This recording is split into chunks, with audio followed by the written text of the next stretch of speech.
Do you believe men make better CEOs than women? For most of us, our first instinct is to say no, of course not, because we don't judge people based on their gender or their age or their skin color. Well, unfortunately, I've got bad news for you. Studies show that companies that view themselves as unprejudiced are actually the ones where unconscious biases are the most prevalent. And that's the real danger with unexamined behavior, that we think we're treating people the same, when in reality, we're not. In reality, if we stop and examine our own behavior, we realize that we have different expectations of and reactions to people based on who they are, whether we like it or not. The human brain can process 11 million bits of information every second. Take a pause and think about that number, 11 million, that's incredible. But what the problem is, that our conscious minds only can handle about 40 to 50 bits of information every second.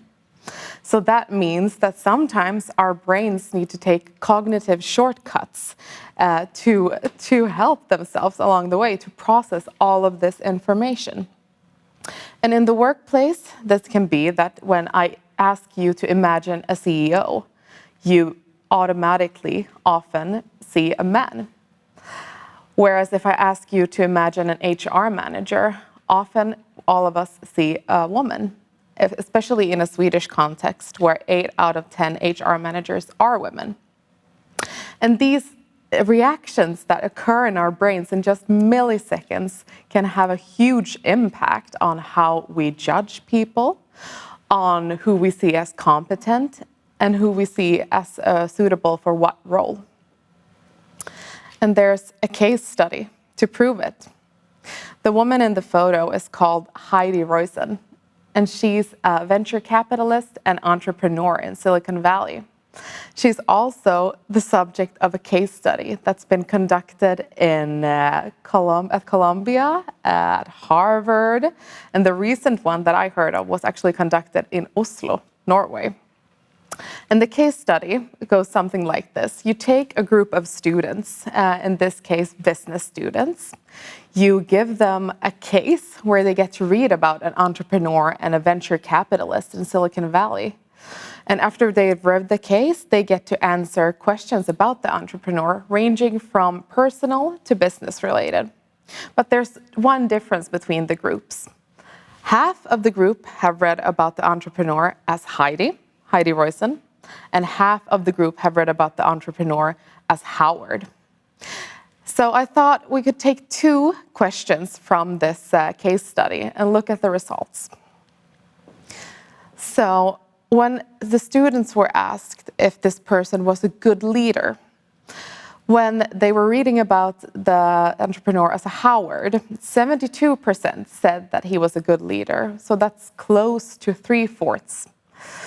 Whereas when the students were reading about the entrepreneur as a Heidi, 54% thought that she was a good leader. So that's only slightly above half. And when asked if they were bossy, 54% thought that Howard was bossy, whereas 67% thought that Heidi was bossy. And mind you, this is the exactly same description with exactly the same competences and exactly the same behaviors. The only thing that was changed in between the 2 groups was the name of the person. So what does this tell us? Well, all of this boils down to something called unconscious bias, which is biases that we carry without often even being aware of them. Most of the time when we're talking about discrimination, it's not that somebody actively wants to exclude someone else. It's about these unconscious biases that we carry that affect the decisions that we make. So when we're thinking about a venture capitalist and an entrepreneur, we're more likely to see a man, Howard, suitable for this role. Whereas when Heidi displays the same characteristics, it clashes with our idea of how a woman is supposed to behave and act. So that's why Howard is the boss, whereas Heidi, she's just bossy. So, what can we do? How do we get it right? Well, the first step is education. Now, when we're listening to this, we all know that we carry bias and that it affects the decisions that we make. So the first step is education about this. If we don't think we carry bias, it will affect our decisions whether we like it or not. It's especially important to teach managers and people responsible for recruitment and promotions about bias and how it affects our decision making. And that's the second step, recruitment and promotions. That is where a lot of bias comes into play. We need to professionalize all of these processes to make sure that they're as objective as possible. A good step here is to anonymize applications so that the person that's making the decision and judging the candidates doesn't actually know anything about them except their merits and their competence. It's also good to have several people interviewing because different people see different things. It's the most important thing here with recruitment and promotions is to leave as little as possible up to gut feeling, because gut feeling is just another word for unconscious bias. And the third step is that it's not a question that's only for HR. It's super important that the CEO is responsible for questions revolving equality, diversity, and inclusion.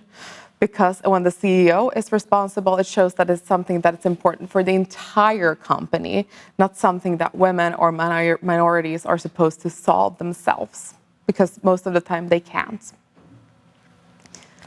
So now that we've walked through the biases, I just want to end with some words from the French author Anais Nin, because at the end of the day, all companies want to promote the best talent for the position. But to do that, we have to overcome bias. So, with the words from Anais Nin, we don't see things as they are, we see them as we are.